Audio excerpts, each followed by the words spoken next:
You want to play your best round of golf, don't you? Of course you do. Well, research is abundantly clear that if you do a quality functional warm-up prior to playing anything, not to mention golf, you're going to perform better.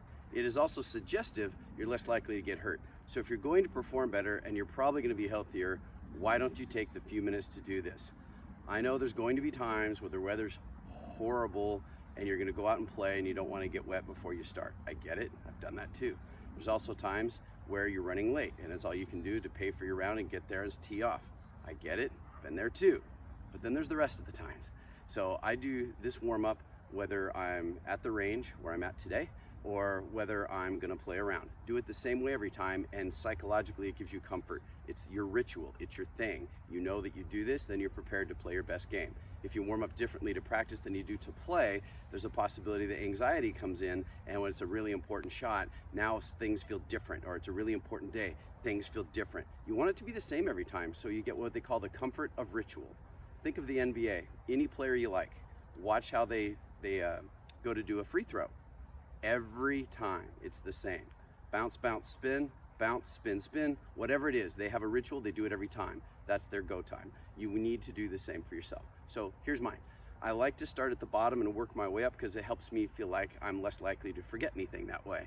So generally speaking, I do this about the same every day. I'll modify it a little bit depending on what I've done prior and what the weather's like out there. So when we think of warm up, warm is definitely a part of it, but it's really more of neuromuscular connection and coordination. So if it's a really hot day, I don't want to wear myself out, so I'm going to do fewer reps. If it's a cold day, like it often is where I live, I might do more, or I might even do a few more ongoing during the round, especially if pace of play is slow. So here's how I start. I'm just going to make simple ankle circles, and I go one direction and then the other, usually 5, 8 reps. When you do this all the time, you also learn your body and you learn the things that are easy for you and the things that are harder for you. So if you have stiff ankles, you want to do more. My ankles move okay, so I just do a few. Wake up your feet. That's your interaction to the ground when you're going to swing. So I'll do 5 to 8 of those, a little less maybe, a little more maybe, depending on the day. Then I work up to my knees and I have my legs together. I do a baby squat and I just circle them and get those knee joints lubricated.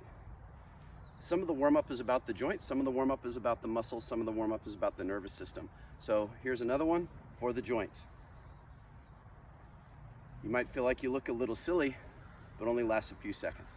But it really opens up your hip. And again, for self-assessment, you might find there's one little corner there that doesn't move very well. That's an attention grabber for you to maybe go get a foam roll or go get a physical assessment, do something to work on the reason why that hip doesn't move as well. And don't let anybody tell you it's because you have arthritis. So what? You're still gonna go play golf. So okay, fine, I have arthritis. What do I do to move better? Okay, so don't get stonewalled by a diagnosis. Find it, fix it, okay? Then what I do is I work up to the shoulder blades. I don't know why I tend to always hold the club when I do this. And I make my circles with my shoulder blades.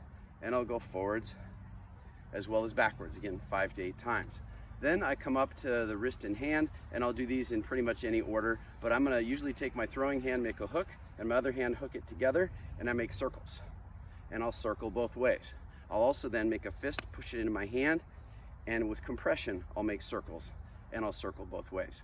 I'll also interlock my fingers from my wrists, both ways, as you might have guessed. And then this one we call the spiders on the mirror. You push the pads of your fingers together, put some pressure there, and then flip it over and flip it back. Really easy. Then go after the T-spine a little bit. A couple of ways you can do that. Depending upon the day, I might change. We do this one and this one. I'm pulling my hands apart as I go, but essentially I'm getting my thoracic vertebrae to move. Another nice way to do that, we call them Spider-Man archers, is you get a hand like Spider-Man, the other hand's in the same plane but straight, and you pull the two hands apart, and then you just alter the plane of motion that you're doing it at. And if the microphone was really good, you'd have just heard a nice pop. So again, other side, and I just alternate the plane as I'm going. And again, self-assessment. If one of those feels particularly tight or just feels really good to do that, do a few more, okay?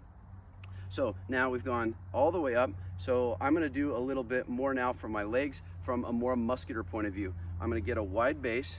Again, I tend to hold on to my club, and I just shift my weight over, and I just see that my foot is centered on the club. and I go back and forth. Usually after a couple, I realize I want to be wider. Just like so. Then I'll get the front and back of my hips. Again, thinking flexibility, front to back, but also a little bit of muscular activation. And I'm here. Depending on your leg strength, you might not go all the way down. Depending on how wet it is, you may not go all the way down. So don't worry if you touch the grass or not, and don't worry about how deep you go. Do what feels like warm-up, not fitness. Fitness is very important, but now is not the time for it. We're about to play golf. So we want to warm up and prepare. So if just little dips is where your legs are, that's fine. Bigger ones, if that's where your legs are. Just kind of listen to your body, okay? Another one I like to use is I'll get into a squat if you're capable. If your squat is more up here, just place the club on your thigh. I put it across the tops of my feet. I'm gonna hold one hand in the middle, block my elbow against my thigh over there, and then I take this hand and turn. Just like that, and of course both sides. And again, self-assessment. If one side is a little tighter, then you know that, hey, maybe there's part of my body that's not moving as well as it should. You want to be relatively symmetrical. Seek out some advice and find what you can do to fix that. The more symmetrically your body moves, the easier everything in life is, not to mention golf. And then what I do after that is I'll take my golf club and put it across here, and I'll have the idea that I'm going to try to stabilize my pelvis and just turn my upper torso. This is just thoracic rotation. It's not meant to be a golf swing per se. But just like that, back and forth, just again, warming up the turn joints and the turn muscles, if you will. And then I reverse that, and now I'm gonna try to hold my thorax, my upper body still, and I'm gonna try to rotate my pelvis. So just think belly button left, belly button right.